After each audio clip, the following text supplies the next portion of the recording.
Welcome. Oh, shit, I lost my voice. Yeah, you lost your voice. Welcome. This is the Free Gems Podcast, baby. episode 184. Yes, 184. Talk to him. You're here with your host, man, K Single in the building. Yes, sir. A.K.A. Kamal, A.K.A. whatever you want to call me. I'm still working on the aliases. We got GG's over here Yes, in the A.K.A. building. Gustavo Estevez, you know what I'm saying? That's my other passport, but we don't got to talk about that. You know what I'm saying? I'm fresh off losing my voice. And I just remembered, sometimes I gotta calm the fuck down. Because I'm like, how did I lose my voice? And I'm like, 7 a.m. trying to get my son to school, and motherfucker was holding up traffic. So I hopped out the car and had the black on him because he was dead playing with everybody in line. And then it didn't hit me till last night. This happened like Thursday. I'm like, why did I lose my voice? And I'm like, oh, I really must have blacked out on him. Yeah, but you ain't realize. Yeah, because, bro, oh my God. But anyway, sorry, y'all. Voice is gone. So, listen, we missed y'all last week. It was the crazy snowstorm. Yeah, right. We had the ice age came and tried to fucking take New Jersey away. It was a little crazy, but and my block is a dead end, so you know my street was not paved. Oh, I didn't even think about that. Yeah, bro. I was going nowhere. I was going nowhere. Yeah, it was bad. It was nasty work. I haven't seen something like that in a minute. But you know what was even nastier work is the fact that I'm hopping in the car at 6:30 in the morning, and it said 3 degrees on the thermometer in the car, bro. 3 degrees. It hasn't been cold like this in a while. Yo, bro, it's been consistently under 15 degrees for like 2 weeks, bro. And that right there is enough for me to start looking at cribs in Miami, Houston. I'm getting away from here. I didn't know. What the fuck is this, bro? I didn't know we lived in Michigan. I knew it was bad when the other day I was like, oh, it's kind of nice. It was like 33 degrees. I'm like, yeah. Nah. Oh, my brother. Because that 10-degree shit hit different, bro. I'm telling you. Listen, I'm praying for everybody who live in them states. You in Dakotas, the Montanas. They used to that, though. That's them. Yeah, you're out of here fucking noodle, bro. I'm looking at the forecast right now. All of our low. My nigga, what? 8, 11. 16 degrees is going to be the coldest lowest this fucking, the warmest lowest this week, bro. The warmest lowest. Yeah. Saturday is going to be 2 degrees to 21. I'm going to kill myself. I'm not going to be able to make it through that, dog. 3 degrees to 17 next Sunday. God bless. Yeah, so make sure y'all car is warmed up and y'all not just hopping in and driving off. You're not supposed to do that? What? All right. There's that. I didn't hear that before, but you're right. Anyway, let's get into the topic. So we got a whole lot to cover. Yeah. They just dropped a new bombshell with the Epstein files. Oh, they going platinum right now on social media with the Epstein files. Word to my mouth. Bro, you hold on. Yo, hold on. I need to know what you know about the Epstein files because I barely know shit. But what I do know is about 3-4 names that it's getting heavy for right now. It's nasty work. I'm about to go through the email. I'm about to go through it right now. Okay, listen. So let's get to it. A new drop. So actually, 100% of the Epstein files was already supposed to be out, ruled by it was voted on by Congress. Right. So this current administration's already obstructed. Right. They're already breaking laws by not releasing the full Epstein files. So there's that much. So this is what we figured out. Bill Gates. Mm-hmm. Bill Gates is all up and through there. So allegedly. Oh, Bill Gates, Microsoft. I'm thinking about Bill Clinton. Well, he's in there too. Both Bills. Goddamn. But so Bill Gates, right? So allegedly Bill Gates caught an STD at one of these events or whatever. Yeah, connected to Epstein, and he was like, "Yeah, I got an STD," and he was trying to ask Epstein how to slip antibiotics in his wife's food so she doesn't know. Yo, bro, shit, hold on. He was doing this through email. Yes, the nigga that owned emails was doing this through. Don't he know better? Like of all the people in the world, this is all he would know better. Everything I'm about to say is through emails and everything. Wow. So Bill Gates and Epstein was getting kind of annoyed. Yeah, you could tell through the emails and everything. Yeah, you making my shit hot, bro. You bugging right now. We trying to sell kidneys. This nigga out here texting my shit, talking about some bullshit. Yeah, but it's all about. I got 1,000 Percocets getting shit to the Bahamas right now. What are you talking about? Yo, making my email hot. So, what's really crazy, which is not a laughing matter at all, is allegedly that Epstein and Trump at Mar-a-Lago was literally auctioning off these girls. That's what they saying? Literally, no. I'm talking. Bro, I started seeing videos of Epstein chasing little girls around the kitchen and shit. You know, laughing tag in the background. Yo, that shit was wicked. So listen, apparently, allegedly, It was literally like a slavery auction off style. Word. Cat house auctioning off, where they would line the girls up, and Trump would stick his finger in the girls and try to rank them based off of tightness. Oh, wow. This is what we talk. These are the people we talking about. Who's saying this? Bro, it's all it's all document. Well, some of the victims. This is in the email? This is not an email. This is one of the statements. This is some statements. So this is a story. Yes. All about how my life got flipped, turned upside down. Like to say, I'm sorry, it's not joking about it. But I'm just saying, this could be completely made up. All right, cool. I have to understand that part. This could just be complete bullshit. Because that's a lot, dog. That's a lot. Do you know who we're dealing with here? That's a lot. That's a lot. Time out. You talking about a guy who was bragging about he can grab women by the pussies because they allow him to? I mean, the NFL Combine, they do be having niggas do a lot of wicked shit. It is like, why are we in my drawers right now? Why are we all lined up in our drawers? What's this about? And what are we doing? Another thing that's alleged is that they would have these big parties. They would turn into orgies, and some of the girls ended up missing, disappearing. Like, just never showed up again. And one of the what happened, one of the girls was saying how one of the security guards or something was threatened her, and she said, "You'll end up like some of these other girls, and you'll end up being buried like some of these other girls." Oh shit! That he alluded to. These are all stories, though. These are stories. This ain't in the emails or nothing. No. What I'm telling you right now is not. I want to know about what was going on in clear communication between the perpetrators. All the made up story shit. You feel me? Star Wars is a great made up story.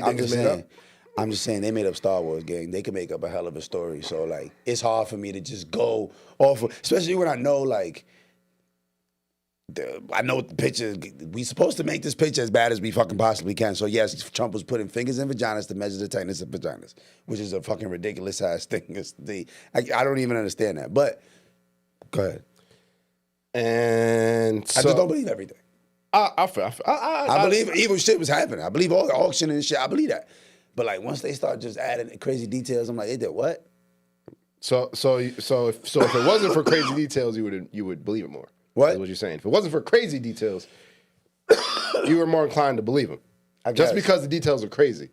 Yeah. Okay. It's like when that girl said, "Oh, I woke up and Jay-Z and fucking," who she said, it was like Jay-Z and somebody, Diddy was raping her, and it was during like a Linkin Park concert. And Linkin Park was like, "What are you fucking talking about? We was in San Diego that day."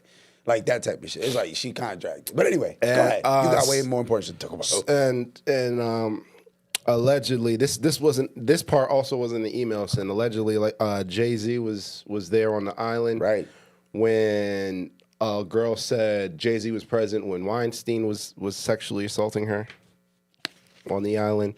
Apparently, Pusha T was a drug runner. He was running. No, seriously.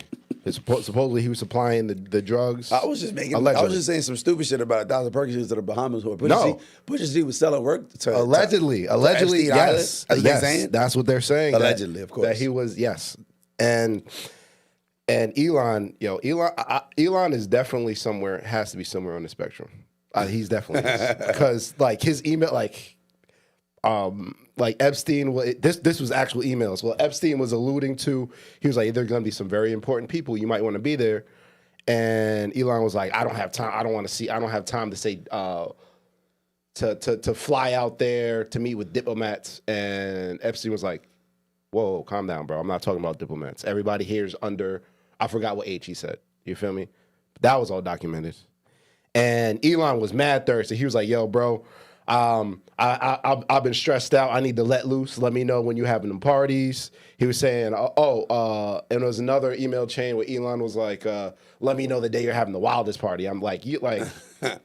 I don't want to go to a regular extravaganza. I want to go to fucking, yeah. So this is fucking crazy. All these high profile celebrities. And it's funny thinking about Elon because there is a clip floating around when he did an interview with Tucker Carlson, and they were both laughing back and forth. And Elon was like, this was before the election, before the results. He was like, if Trump doesn't win, I'm screwed. How long do you think my prison sentence is going to be? So him paying $270 million in order to buy the presidency, he was literally trying to save his own ass. So not only this situation was going on, but you got to realize, like I said before, Elon was being investigated by 10 plus different countries for his businesses, 10 plus different agencies. We're talking about wire fraud, mail fraud. We're talking about workmen's environmental stuff. We're talking about. I feel like that comes with the territory of like hundreds of billions of dollars. Like that's just what it is. Like that comes with that territory. Yeah, you can't get to that level unless you're exploiting and stealing. Sure. That's what you're alluding to. For me? Yeah. You said you can't. That happens when you're at that level. That means you can't get to that level. In a sense, that's kind of what I'm saying. Yeah, that's what I'm saying. You're gonna make some mistakes, bend some rules. You're gonna do some shit on the way there. There's not. I don't think there's a difference between mistakes and literally doing whatever you want to do. And True. so he was facing. Elon was facing all these different lawsuits internationally and even in different American jurisdictions. And then Trump wins. Guess what? He fires everybody who was investigating him and appoints Elon the head of Doge. You see what happened after that? You see? It's crazy. It's crazy how this. It's crazy how everything how all this stuff works. So, I want to know your thoughts on all what's going on. I mean, I'm glad you explained to me how Pusha T was involved because I'm like, when did Pusha T get this lit? Like, I didn't know he was part of the party. Like, but don't forget, he made the McDonald's jingle. He did make the McDonald's jingle, but I feel like that's a reach. No, but it's because he made the McDonald's jingle. But I feel like he was more. He had a higher staying power than a lot of us might think. Yeah, now people don't even realize that. Yeah, Pusha T literally is the dude who coined the phrase that I'm loving it. Yeah. And McDonald's paid him a lot of money. And like they gave him residuals off the back of that jingle, and that was like in the, I think late '90s, basically early 2000s, like early like '99. I don't know, and I believe Justin Timberlake also had something to do with that. But it was kind of crazy. Like a lot of people don't know that, and I mean they recently changed it. I don't know if he's still getting paid, but shout out to Pusha T for that. But not shout out to Pusha T for being on the Epstein files because now I mean you're saying he was the drug runner allegedly. I mean that's what he rapped about. So I mean that would make sense, but that would also be like why would we put the drugs on the one dude that stands out like a sore thumb on the way here? Like, why would we do that? The dude. Listen, and what another thing I didn't mention about the Epstein files is not only that, bro. He had his hands in everything. I'm talking about everything, bro. Yeah. World leaders, princes, kings. It sounds like he was Queen. No, he was a supplier of the party, and everybody was coming to fuck with Epstein Island, bro. That's what I'm. But I think you're trying to talk in your rational mind, like. No, no, I'm talking about as far as why would you let this person be in charge when it's obvious? But you got to realize these people run the world. Their hands in everything. They can get away with everything. They've been getting away with everything. So we're talking about literally, Epstein was one of the most powerful people in the world. Yeah, I knew that when the Supreme Court had to rule to release the Epstein file. I'm like, since when is this hard to get evidence? Like, when is this hard to get public evidence? Like, why is this so difficult? I've never heard no shit like this. Where the government has to rule on do we let this go public or not? Like, what the fuck are we talking about? What are we hiding? I can Google everybody else's case. I can tell you what Boosie did in 1998. The fuck? And he magically committed suicide. Oh yeah, we forget that part of the story. And he just woke up dead one day. Oh yeah, how you wake up dead? You think that you think they were going to allow that to go to trial? Nah, he was. Listen, he was in the most advantageous. That would have been the biggest trial in the history of the modern world. He was in the driver's seat. Yeah, he could have got whatever he wanted, all off of what he knew about some of the most powerful people in this world. Everything that he could have told, and. So do you think there's like little girls in cages out there on Epstein Island? Is that you think what was happening? Like, what do you think was going on? Well, I think that I'm trying to get a visual for this shit. Well, I think that it was a world trafficking sex ring. Oh shit! They were auctioning off girls on an island, and some of them were disappearing, never came back. And I think that it was a bigger play to blackmail some of the most powerful people. If you ask me, I think it was a whole blackmailing ring. Some of the most powerful people in the world in the most vulnerable situations. If you ask me, now I have this on you. Now I can do whatever I want. And you know what's crazy? there was all the YouTubers of the fucking YouTube world have been making all these videos, and they were like, "Yo, Kanye made a song on one of his albums. I forget what the album was called, but it was one of those weird Kanye albums where he's just been dropping really weird names and titles. And one of the songs, he was like, "Why you go to that island, nigga? You know what's on that island, nigga." And he said some shit like that. Like it was like, "Why did y'all go to that island?" He's kind of like calling out somebody, and people are looking back at that, and they're like, "Yo, you know what's crazy?" As much of a lunatic as Kanye has been, he's never had any fucking allegations of dealing with children. And he's kind of been calling this shit out low-key for a little minute, trying to point shit out. And he was just saying, like, maybe people were saying, like, maybe Kanye was trying to say something, like, this whole time. And it's funny you say that. There was a clip of an interview that's going around where Kanye was talking about, he literally says, Jay-Z and Pusha T, if they told the truth, they'd be in jail. He literally says that, like, I'm paraphrasing. He said stuff before that, but he was talking about him being honest and honesty and everything. And do you think they would have been up there and said Beyonce should have won when they shouldn't have? He said if Jay-Z and Pusha T told the truth, those two specifically, they'd be in jail. They'd be in prison. Like, and you know that flies over a lot of people. It's not aging well. It's looking not back on it. No, it's really not aging well at all. And it's bro. I think it's time for this entire thing to burn down. I think it's time for everybody to be held accountable. It's not going to happen, obviously, because you know how it is. But this is unfathomable levels right now, and anybody that still supports someone like that, or anybody who's involved in this or seems to be involved in this, and still defending them, then that shows me the type of person you are. And I it's can't use Windows no more. That's what you're telling me. I can't use Tesla, Twitter. I should stop. I'm talking about as far as the president's concerned. That people will and the people and some of the biggest. You brought up Twitter and everything. Some of the biggest right wing platforms on social media have been quiet for the past 2 days, not saying anything. Yeah, they're not gonna say shit. That's what I'm saying. Everybody's quiet. But that's what I'm saying. That is what I'm saying. This is unfathomable levels right now, and I'm ready for it to all burn. Sometimes in nature, if a forest fire destroys the entire forest, guess what happens after a while? It starts to rebuild. Absolutely. Sometimes it has to be torn all down in order to be rebuilt, and that's exactly what I'm here for. I'm here for accountability, bro. We're talking about the most evil and hideous crimes you can think. Not fact. Actually fathom. Yeah, no, it is. It's some straight like Dark Knight, Batman Rises type shit. Like it's like, what the fuck's going on? Like, yeah, man. So if this shit's really happening, and I mean, we have every inclination to believe that it has been happening. So, you know, these cartels really run around snatching people up. Like, where do they go? Like, what's going on? You've always heard these, feel me? People getting sold into sex rings and all this other shit. And you know, at this point, it's not that hard to believe, you know, at all. I can see it. It makes sense.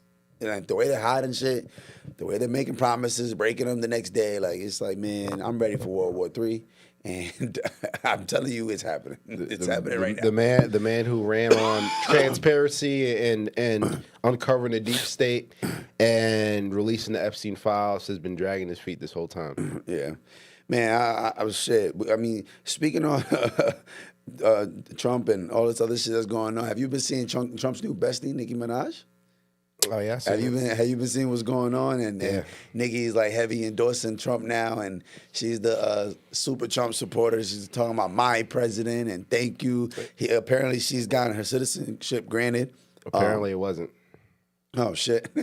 Well, listen, another fraud. I heard she's posted the Trump gold card, which I don't know exactly what that means. But listen, Nicki is all the way Trumpy though. She spoke at the Turning Point USA.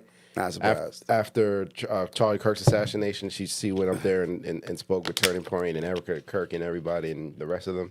Jesus as well. Christ. And it's funny because I remember when Nicki just a couple years ago, there was some lyrics that people pulled up.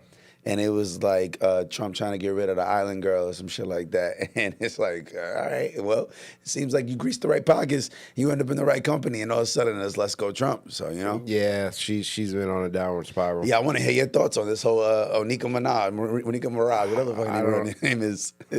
How do you feel about this? Well, I don't acknowledge her existence anymore. Oh, wow. It's like that. Wait, has this been a thing, or is this just now where like new? This is new. This right here is the turning point. You're absolutely. Like, I can't fuck with When she spoke on Turning Point USA, that was the moment. Oh shit, that was the moment. I just don't acknowledge her existence anymore. And you laugh, but do you see the type of people we're talking about? Yeah. Right. And when I say stuff like that, people look at me like I'm bugging, and it's unfortunate. I used to be a huge Nicki fan, huge Nicki fan for a while, and you know I had to delete all her on my playlist. I can't listen to her anymore. Damn, it's that deep. You really? I mean, you said that about Kanye, so for sure Nicki could go. Bro, they can all go. Yeah, and that's the issue. And see, my thing is that you know people will support people no matter what they do, and I think that's an issue in itself. And people are empowered and think they can do whatever they want and disrespect whoever they want. And it doesn't matter what they do or say, that people will still support them. And I think that is a line we have to draw in the sand. And in order for us to move to the next level, that's what we have to do. And nobody respects us because we don't respect ourselves. And we're allowing anybody to do anything they want as long as a culture, as long as they make a catchy tune, they know how to put words together. They know how to put together some fashion stuff. We'll go there and support them. And we put way too much value in entertainment. These entertainers, way too much. We put way too much stock in these entertainers. I don't give a fuck about entertainment. I'm talking about people. I'm talking about people's lives. Yeah, that's you know true. what I mean? So. I do not acknowledge her existence anymore. God damn, Nicki, whatever happens to Nicki, whatever. And you know, Nicki, I don't know what be going on in her head. I could tell for sure there's got to be. Well, let me say allegedly. There's got to allegedly be some drug use going on because she be burnt out. She be having cocaine tweets at 4 a.m. on like Twitter. She just goes off on rant. She kind of just spazzes. So I'm not surprised that she flipped everything. Well, and you know, this is somebody who people grift at the end of the day. Do whatever they can. Maybe she's looking for a citizenship. You know what's going on with her husband and everything. Mm-hmm. Her husband, who is a convicted sex offender. Exactly. So her brother's also a convicted sex offender. It's not really looking good over there. I'm not gonna lie. And the certificate that Trump gave her, it really wasn't her. You know how he does. Yeah. Everything he does, everything he touches, you have to put an asterisk next to it and actually look into it. You're not lying. No, seriously. And it's just really unfortunate, the downfall of Nicki Minaj. And Trump was just coming out talking about, she's the greatest female rapper of all time. He's not lying. I agree. He's not lying. But he's not saying that because she's the greatest female rapper of all time. She's saying that because that she supports him. But so I mean, I don't know if you've been paying attention. Matter of fact, I want to jump into boxing real quick, but really because I want to talk about Adam 22 getting his ass whooped, and I want to know, did you get to see that? But also, did you watch the Shakur and Teofimo Lopez fight last night? No, I didn't. I was out, bro. Right, he was passed out. My son was off the perky with a toothache. Yeah, I was out. I was bed at 11 o'clock. He was in the metaverse. I know how that goes. I saw a clip of Adam 22 fight, and it wasn't really a fight. But I was about to say, if you saw the clip, you saw the whole fight. The whole thing was like 33 seconds. Did you see it live? I was so mad that I paid any attention to this shit. But it's because the whole storyline was like supposed to be lit. You know what I'm saying? It was like him versus the dude who fucked his wife on camera, Jason Love. And the whole storyline was basically he was trying to fight him to I guess gain his respect back. And it just went south because, I mean, Jason Love, not for nothing, is like 6'5", 240 pounds of muscle, ex-Marine, fucks like a fucking horse, fucks their wife like a horse. It's not a good fight. It was not a good idea. for Adam to jump in there, and the way he got his ass whooped was actually a joke. Really, yeah, it was a joke. It was hard to watch, and I mean, I was rooting for my boy. I ain't gonna lie, I was rooting for Adam, but to see him the way he got his ass whooped within seconds, I was like, bro, he didn't even fight back. He didn't swing once. No. He didn't swing one time, gang. And like he admit, like, you know what it is? You could tell he caught the first punch. And he was like, "Oh, I wasn't ready for that." Like, he started running. His head was like, "Oh no, I'm not getting hit like that ever again. This fight is over." And he just want to stop the fight, but he literally, I think the fight was over in less than a minute, and it was just like it was the worst thing to watch. It broke my heart that I actually invested time into watching the show. I watched the undercards. I watched YK Osiris get his ass whooped. I watched mad random ass motherfuckers fighting that I've never heard of before in my life. These streamers. And it was hosted by Aiden Ross, and Ben the Don was like the spokesperson. And they actually had celebrities popping all through that shit. You know what I'm saying? Like there was a lot of names. All the streamers were there. Literally everybody you could think of, nice little IG models and shit like that. Also streamer girls that I don't know the names. But the Youngbloods performed. So like, remember the Youngbloods? Yeah, if you don't give a damn, you don't give a fuck. Hey, yeah, they don't performed start those. the randomest shit ever. They performed. DJ Vlad was in the cut. Like, yeah, it was the randomest conglomerate of people. But I wanted to hear your thoughts on the whole celebrity boxing and what they got going on. And do you think this is a good look for boxing? Do you give a fuck? Like, or at the same time, you said you saw the clip, but it was apparently Adam trying to say they're not trying to give him all the proceeds because they're trying to think he threw the fight. Yeah. They were saying I saw him say that. There was there's like a clause. It's called like a fucking effort clause. Like if you just go in there and just like take a knee, it's over. And that's essentially what he did. Like, yeah. But they ended up, Aiden Ross ended up making sure he got paid. I was watching the podcast. He was talking about it afterwards. And that Aiden was like explaining, like literally Adam did spend like a month on No Jumper promoting the fuck out of his fight. Every single podcast. They talked about the shit. So it was like. I mean, I think this is separate than actual boxing. Right. Like I would say like Jake Paul is kind of in the middle of celebrity boxing and actual. Yeah, boxing. Jake Paul's undercards be real fucking boxing matches. But what I'm saying is, when it comes to the celebrity boxing world, I care. Obviously, I care. It's not it's not supposed to be taken serious. Yeah. So coming into it, it's not something I would even be taken serious. But nothing I really care about. Honestly, I don't give a fuck about that. Yeah, it's crazy when you mention Jake Paul. It really doesn't hit me because when I was watching the Aiden Ross shit, it was like in a fucking little like studio factory kind of thing. Like there was probably like 300-400 people in attendance. And then I'm like, yo, Jake Paul really be selling out venues to a boxing match. He was never a boxer. I didn't when he fought Tyson, am I bugging or was that at the Cowboy Stadium? I don't remember where it was. I think they might have put 70,000 people in there. Like that's fucking insane to think about. But anyway, yeah. Moving on, because there was so much shit going on. I mean, in the world of streams. Go ahead. What you I was going to say, in the world of streaming, did you see Academics got slapped, apparently? Allegedly. And then he came on the internet. So you get slapped in real life, then you come on the internet talking crazy. I remember, I seen that. Apparently it was like, go ahead. No, allegedly I think it was leaving this boxing match. He ran to a streamer that apparently he had a little bit of words with before. This dude named Talil James that's real popular. Everybody on Instagram is going to know who I'm talking about. But Talil, apparently one of his associates, ran up on Academics after the match, and as they're driving off, the dude like ran up on Academics' window, and Academics rolled the window down, and he like allegedly threw a slap or something, and they connected allegedly. Axels never connected, and was on his helmet like, "What are you talking about? That never happened. Yeah, you came up to the car. Yeah, you saw me. You never hit me." That's neither here nor there, because the whole thing ends up getting brought back to Lil Baby somehow. And they're saying that the whole thing really happened because the dude, even though he was more closely associated with Talil to everybody at the time, they found out that was really a dude from Lil Baby's camp that fucked with both of them. And he's like, Ack was calling him the weed roller of the group. Like he's just like a friend, assistant, kind of just part of the entourage kind of thing. And so then all the energy shifted to Academics versus Lil Baby. And I don't know if you've been paying attention, but Ack's been calling him out to a boxing match. Ack said he's trying to fight. He wants to get in the ring. He'll take half of whatever Lil Baby's making. Let's make it happen.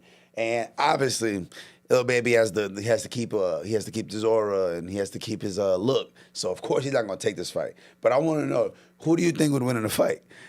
In a boxing match, not a fight. That's also important. But in a boxing match, Lil Baby or Academics, who you got your money on? In a boxing match, Yep. it would. I got my money on Act. I was about to say, if Lil Baby and Act both about 5'8"ish, Lil Baby's probably about 150 pounds. Act says he's 215 right now. This is also something put in there. A street fight is different, but in a boxing match, I got Act. Who you got in a street fight? You never know in a street fight. You never know, but I'm taking the 215 pounder over the 115 pound, 150. Nah, I don't know. I'm taking Baby on the street fight. You taking Baby in a street fight over Act? I don't know about that, gang. In a boxing match, I got Act though. I think either way, I'm gonna have to take Act just because of his size for real, like. And because Act be in the gym actually boxing. He was mad fat. He lost mad weight because he's been working out. So I mean, like, I know he's been training at least something. I doubt Lil Baby's at the crib training. I just highly doubt that he's too rich doing too much fly shit. You know what I'm saying? Like, he's spending $100,000 at the mall right now. He's too busy. But yeah, I saw that where I feel like they've been going back and forth a while, and also Act allegedly saying that they paid him $30K. Right. To stop bullying Lil Baby because he was talking crazy, trying to not bullying, but he was pretty much just guiding the narrative towards the fuck Lil Baby campaign. No. It was about the album. Exactly. Oh yeah, telling like, yo, this nigga's trash. It's falling off. He's not the same. He's not selling tickets. Act was on his helmet for like a year. But that what see Act in a rage of blind fury, he just snitched on himself. He just told everybody he's not real media.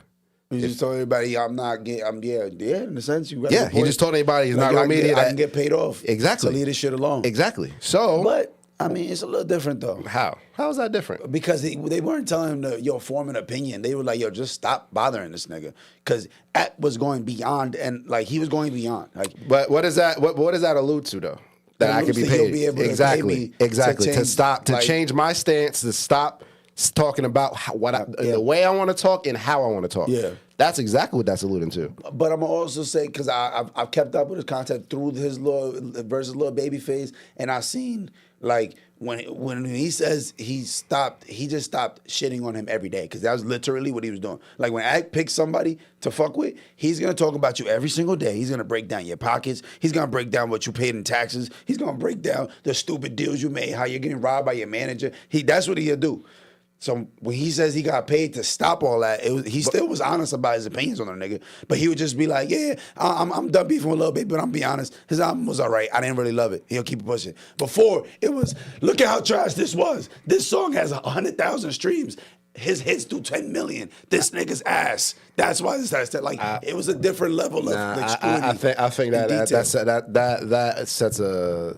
It is. You snitching on yourself. That sets a bad precedent, if you ask me. Yeah. The fact that somebody can pay you money and it'll alter how you cover anything, regardless if you have a personal beef with them or not. I feel you though. And I'm who's to say it didn't happen in the past with somebody else? I'm not saying it did, but I'm just saying if you go on air and trying to brag about somebody paying you in order to change how you cover something, as a journalist, that right there is bad integrity. That's all I'm saying. That's a fact. That's all I'm saying. That's horrible integrity. And who says it hasn't happened before? I'm not saying it has. I haven't heard nobody say that angle, but that's true though. Absolutely. That is a very good point. Absolutely. You get paid off. What's the difference between that and payola? I think maybe people aren't reacting to that part of it so much because maybe that's just so normal. that means no journalists have any integrity. That's what people tell you though. That's like a common thing. Of course, but so it's not a plight of Act as an individual. It's a plight on the media in general, if that's the case. Mm-hmm. And he's just a part of that. That doesn't absolve him of the blame. Just because he's a part of it doesn't absolve him of the blame. Just because I'm doing it, everyone else is doing it. That doesn't absolve you of the blame. That absolve you of the blame. That's a bigger systematic issue that you're also a part of. Mm-hmm. So I think him self-snitching on himself is I think that can hurt and expose. I think that can expose a certain. Yeah. Area that should never even be touched. You shouldn't even. You know what I mean? That's what I'm saying. Like you said in the Blind Fury too, because his real intention was to try to point out, like, yo, nigga, I'm so powerful with this media shit that your company has to pay me to shut me up. That was his intention. And he was like, I'll give you a little $30K back. Mm-hmm. But at the same time, you snitching on yourself. Right. That's what I'm saying. That's what I'm saying. Now you're getting paid off. It's funny to me that I haven't heard not one person use that angle, but that makes sense. Yeah. Makes a lot of sense. Yeah. So now you the payola. Mm-hmm. Now you the payola. Yeah. And now it's see. Yeah, I thought he been going at Baby for a while now. Yeah, I mean, Ike's been on a little bit of a run though because he also had this 5-year foreign interview that has been going. Oh yeah, I saw that. He just did the ASAP Rocky interview that's going up during this ASAP Rocky rollout for his old album, and then Fabio Foreign, he's going viral out of these academics interviews. So he's got a little run going on. But I mean, it's all been controversy, of course, because Fabi was kind of like he was losing a lot of traction. Had a lot of controversy. Just did it a little bit. He was in jail for a gun charge and pulling out a gun on a woman in Fort Lee. So Favi's just now coming back and trying to make his way into dropping some more music, getting on more live streams. Because last time we heard about Favi, he was smoking on a live stream. Remember the streamer was like, "Yo, take that shit out." Like, yeah, damn man, I'm a real Black Boy Max. I'm a real. Yeah, I remember that whole. Yeah, that whole spiel. That was only like a little bit over a year ago. Yeah, but he went to jail in the middle of all that. Like after that. So I didn't even know that. He's back now, and he got into a little bit of mixed waters because the academics they were talking about street dudes, and 21 Savage had the whole F the Streets movement and everything, and Favi was pretty much like, "What makes 21 Savage street? Like, why do you say he's street?" And Axe like, "Bro, I mean, he's like that. Like, it's a thing. His name's 21 Savage." He said, "And I know people." And yeah, he's like, right. It's a acknowledged thing that he's somebody from the street in Atlanta.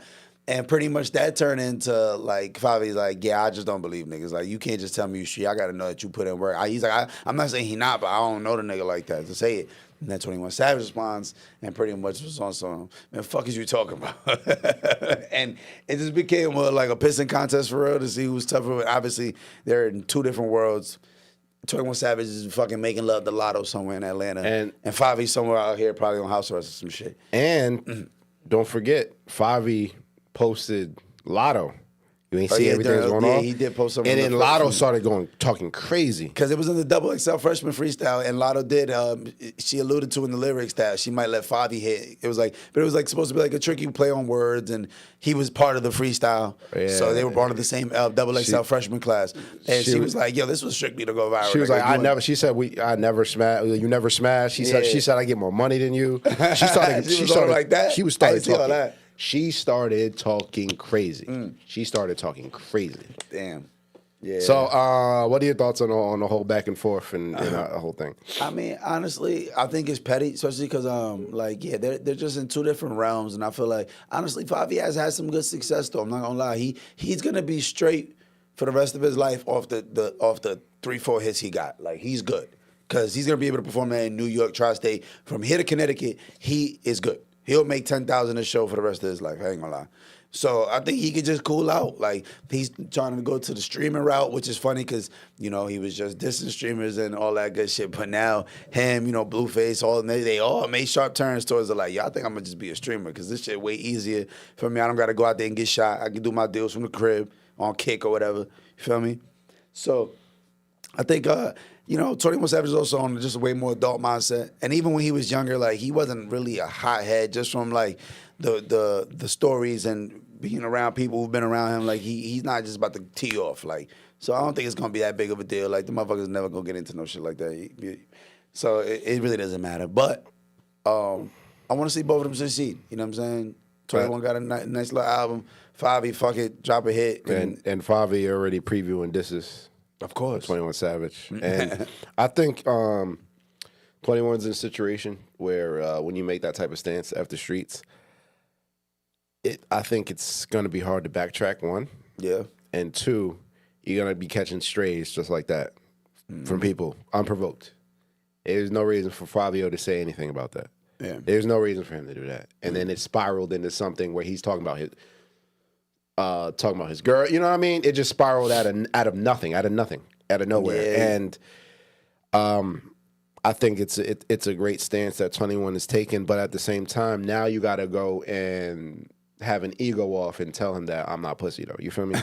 You feel me? I might have said fuck the streets, but don't get it twisted. 21 did say something. He was like, bro, you're not even from where I'm from. How can you say I'm not who I'm not? Like, exactly. You from New York? He's like, I can't even tell you anything about yourself. I don't know you. He said, but I'm from over here. Why you even have an opinion over here? But, you know, I think people forget there's tough people everywhere, man. Fuck just the hood. Some of the most burnt out people I know from the nicest places in America, like from Maywood, New Jersey. Like horrible people. These niggas will rob you, fucking blind. These niggas will fight your mother. They don't care. Horrible people from nicest places. New Milford, Totowa, like just random places. So to say that 21 Savage ain't street, I'm not gonna go there. You know what it is? I think people got 21 fucked up ever since that he's not from America shit. Ever since they found out that he's from the UK, they think the UK niggas is pussy. And what you don't know is in UK you will get cut the fuck up. These niggas is not pussy, number one. Number two, it's just like over here. It's a bunch of immigrants from fucking Haiti, Jamaica, Africa, from Somalia. Like they're from everywhere. They just land in this melting pot and they like to fight with knives, all right? You like the bare knuckle box and we like the knife fight. So stop thinking these niggas is pussy, please. And don't get it twisted. And they just talk funny as fuck. I wouldn't be surprised if it was for promo as well, you know? Nah, I don't think it's for promo. 21 Savage don't need it. I'm talking about Favi. I'm not talking about 21. Yeah, no, you're right, though. I'm not talking about 21. But honestly, it wasn't like he went out his way to talk about 21 Savage. I asked him about the whole fuck the streets movement. But he ain't have. But after this, it spiraled into this whole. You're saying like Favi was like, let me keep pushing this button because I know I can get some clout if I talk about this thing. I said I wouldn't be surprised. I'm not saying that's what he did, but I wouldn't be surprised. To be honest, that wouldn't be a bad play. And the last tracks or whatever we talked about when he was coming at Black Boy Max. I'm a real player. You know what I mean? Yeah. The last time we've heard about him was some type of controversy coming at somebody. True, he was dissing somebody. That's what true. I'm saying. And I'll put it this way. This was the only clip that went viral from that interview. Did you hear anything else about that interview with academics? What happened? Besides talking about 21 Savage, did you hear anything else that went viral on that interview? No. This was the biggest part of the interview. Yeah, the biggest part. I know. This is the biggest part of the interview. Yeah. I didn't hear anybody else talking about any other clips in the interview besides this one thing that went viral and got blown out of proportion. That was the only part of the interview that reached all four corners, if you ask me. Yeah. So I wouldn't be surprised. Yeah, nah, for sure. And I mean, speaking of rap disses, I mean, you seen your boy J. Cole trying to make a comeback. I did see it. J. Cole been on a little tear. He been dropping some work. He trying to let people know, like, yo, I'm not retiring just yet. Y'all might see me on them city bikes, but I'm not done. You know what I'm saying? So J. Cole, he just dissed Drake, and a lot of people thought it was a little weird because it was like, you know, it was kind of like you bowed out the fight versus Kendrick. Like, what is you doing now? Like, they're saying that he might have dissed Drake or Kendrick. Yeah, but depending on your interpretation. But if you read between the lines, it's pretty clear. He definitely was dissing Drake very clearly. I feel like there's no ifs, ands, or buts. Did you get to hear the actual songs? I heard that one song, but I ain't go. But listen, nobody can say anything about J. Cole's pen, man. J.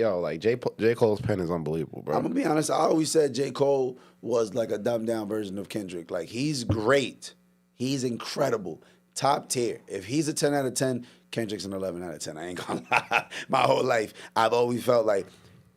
I feel like J. Cole it has more digestible music though than Kendrick. I agree. Where absolutely. Like, the average listener can listen to J. Cole, bob their head, and enjoy that. Absolutely. Kendrick's instrumental choices and just sounds will make you veer off of it because it might turn into jazz mid-album. One song might break to 4 different beats and end up with like just the wildest like. It's more avant-garde. Yeah, I would say J. Cole's more direct.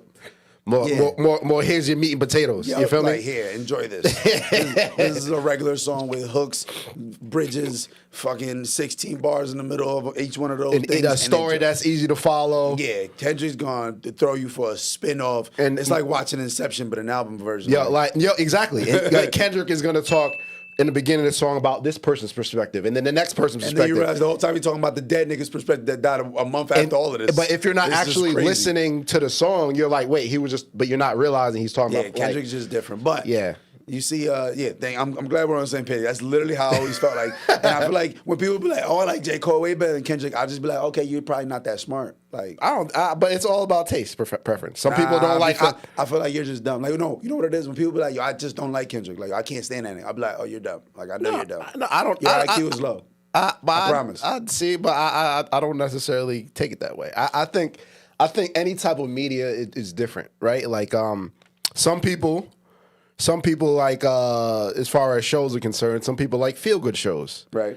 Shows that they don't really have to pay attention to, that you can laugh every now and then, you can zone out and come back and you're not really missing anything.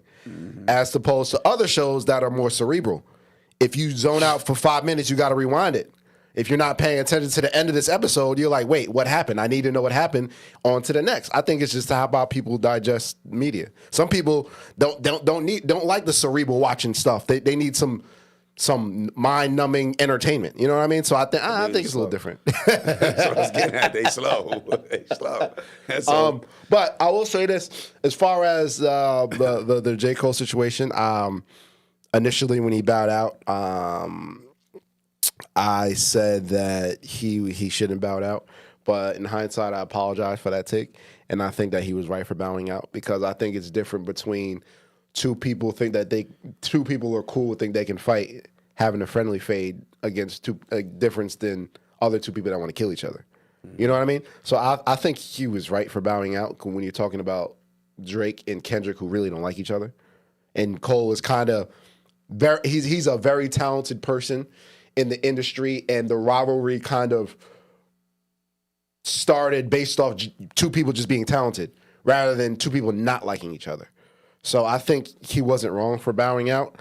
And what he's doing now, I mean, I think he's just trying to say, don't get it twisted. I don't want everybody to forget, but I think it's a little, so like he's on some I'll destroy anybody, and then he's like, don't get it twisted. So I think it's a duality in that.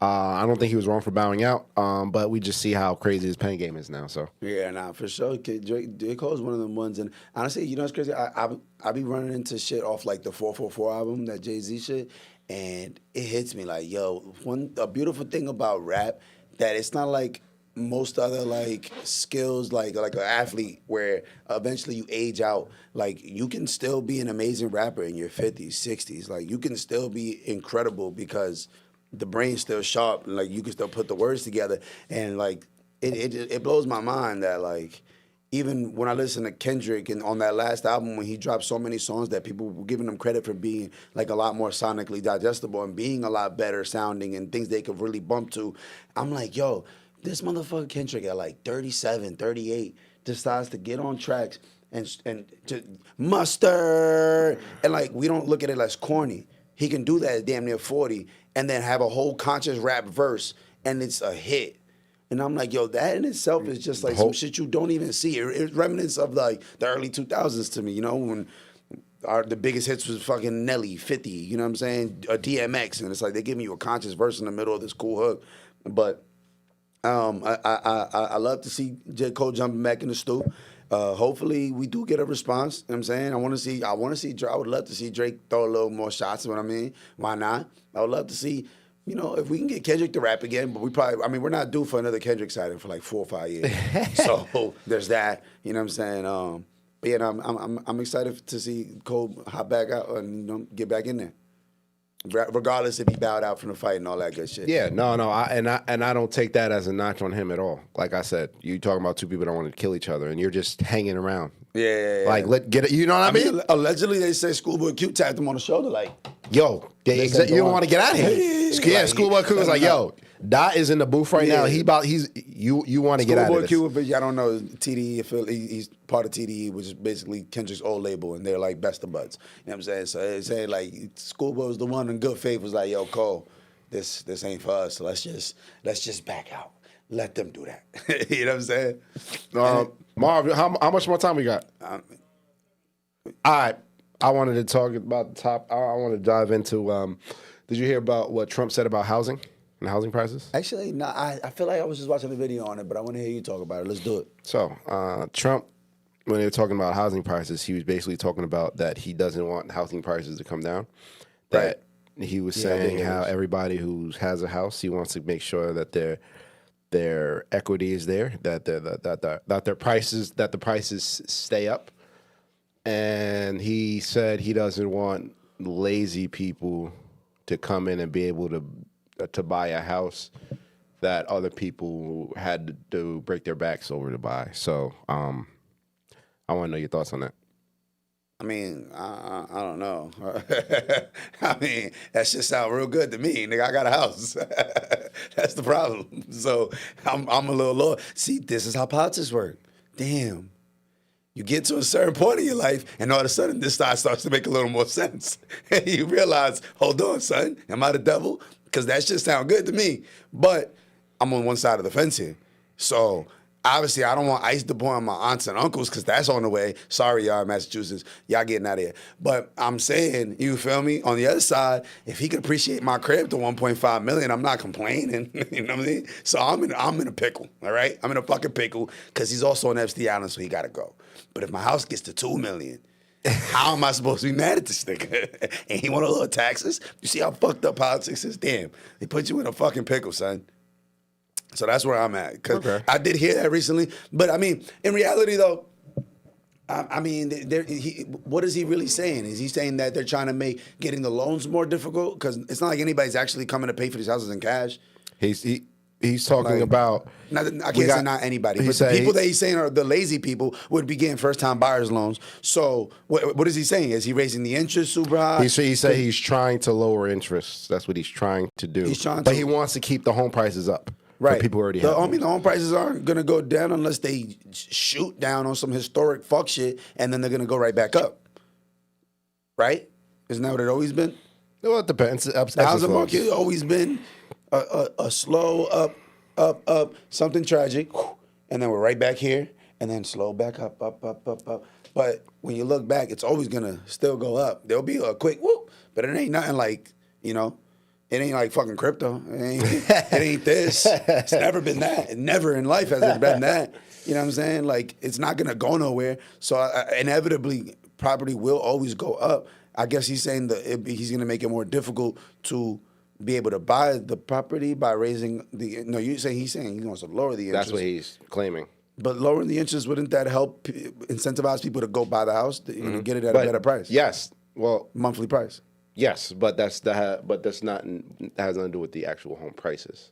If you have a low interest rate, he wants to keep prices high, and then trying to lower the interest rates on it. So it sounds like he just wants people to like, if you're gonna buy a house, just know you about to, you know what I mean? So see, my take on it is he is the mouthpiece of exactly what the elites have wanted to do since the beginning. Right.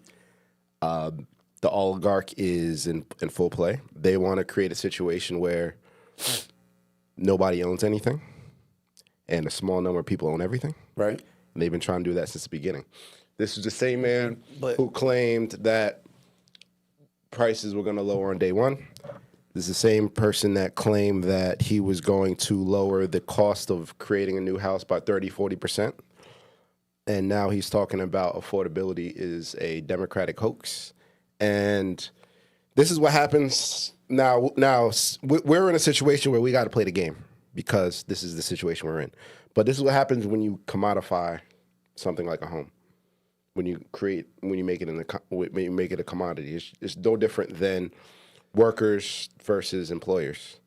There's always going to be employees want the most amount of money for their job, while the employers want to pay you the least amount of money. Right. That's what happens when you commodify things. And we are in a situation where, in real time, the narrative on home buying has shifted over the past few decades. The confidence of the people in home buying has shifted. And it went from a few decades ago to accessibility of being able to afford a home was a lot easier, where they marketed it as the white picket fence. They marketed it as the American dream, to where a young couple would be able to afford a home on one salary. It'd be able to have the base of your security for your family, the base of wealth building. It only took a few decades for the narrative to shift about it being something that being a luxury. It's not something that everybody can really afford anymore.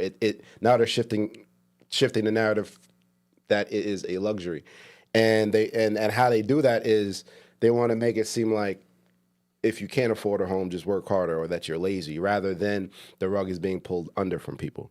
There used to be a time where the real estate market was conducive to what the overall economy was doing. You could be able to look at the real estate market to look at what the overall economy was doing.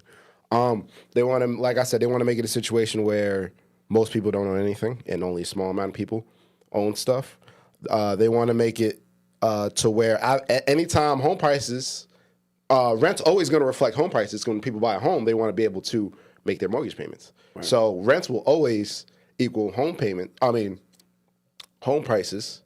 And also, we're in a situation where there's 3 times the amount of vacant homes there are houses people.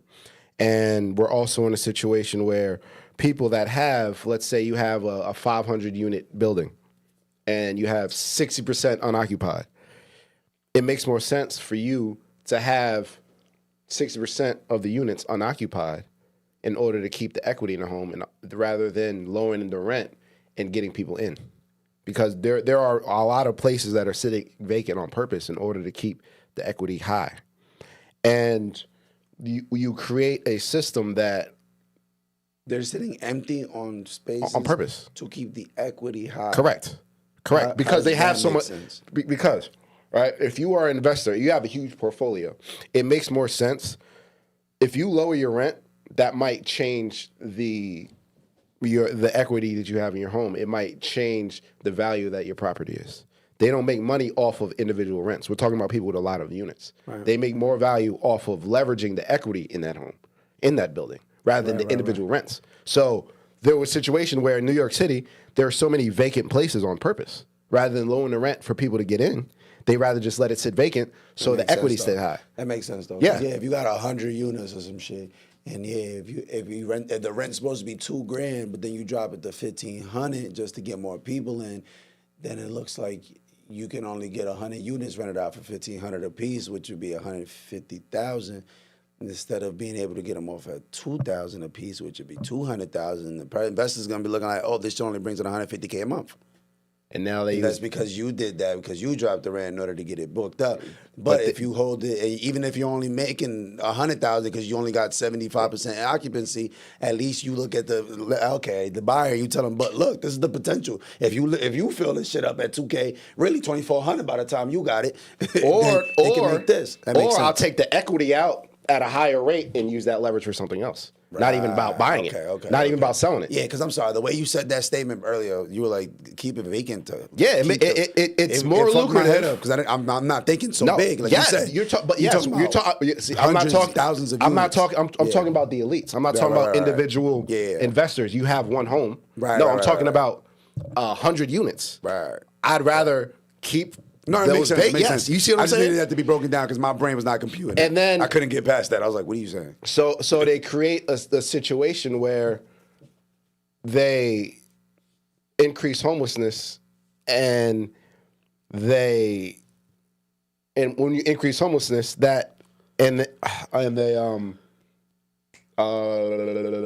want to say?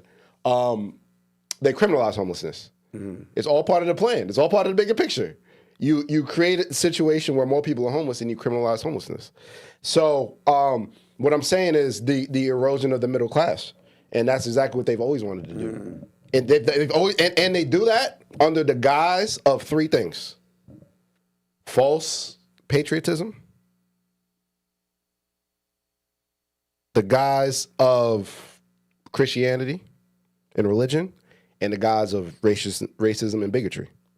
Those are the 3 ways that they were able to do what they have to do. Think about it. J.D. Vance tweeted, he talked earlier last year, he tweeted that the reason for home prices being so expensive is because of everybody having to compete with the illegal immigrants. Blaming the illegal immigrants for home prices. But Trump just told you he doesn't want to lower home prices. It's not about the home prices. They just want you to blame immigrants. Think about DEI.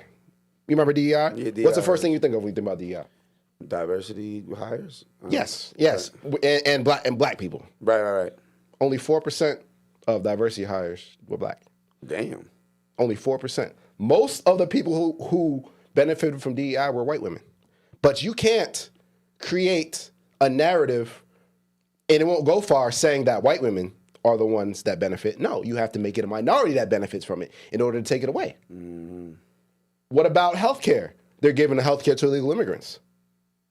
That's how you're able to play the narrative and do whatever you want to do. Mm-hmm. When they talk about H-1B1 visas and important help for a lot of these companies and hiring illegal immigrants, they blame the immigrants. They never blame the corporations instead of hiring Americans that you want to import people from overseas in order to fill the positions, that you'd rather play illegal immigrants under the table. They never come after the corporations. It's always the immigrants' faults. Mm-hmm. It's always the immigrants' faults. So they were able to do that by playing on the fears of these racist white people. Mm-hmm. These people who love religion, and the people that have that are patriots. So they're playing on people's emotions in order to zap away the middle class, in order to increase the wealth gap, in order to make it so owning a home is more of a pipe dream. The average home this last year, the average home first-time home buyer and the average home purchaser of a home was the highest in American history. And it's only getting worse. Mm-hmm. And like I said, the outlook on homes have completely shifted. We are the most educated generation, the highest debt, the lowest spending power. And you look at younger generations, it's getting even worse and worse and worse. And two generations from now, nobody's ever going to think about owning homes because it's going to be so, at this rate, because it's going to be so astronomically different. That's exactly what they wanted the whole time. The elites, they wanted a situation where most people own nothing and everybody owns everything. Yeah. And a small amount of people own everything. Yeah. So this is exactly what they want to do since the beginning. Shit, it's been a hell of a game plan. I'll tell you that much. They executing the fuck out that one. Absolutely. In the meantime, we got more Epstein files coming out. This shit dropping like mixtapes. Don't worry about nothing. We gonna have y'all ready by next week with some more news and see what comes out. We'll see what happens. Who was DJing the party? Who was doing the valet service? Because I need to know. I need to figure this out. But on that note, listen, they need this podcast. Thank y'all so much. It's time. It's time. We need a total change. It's time for the hammer to come down on everybody involved. And I don't care, Republican, Democrat, Independent. I do not give a damn. Yeah. I do not. Everybody needs to be held accountable. Your ass gotta go. It is what it is. We're like. But on that note, this is the Free Judge Podcast. We out of here.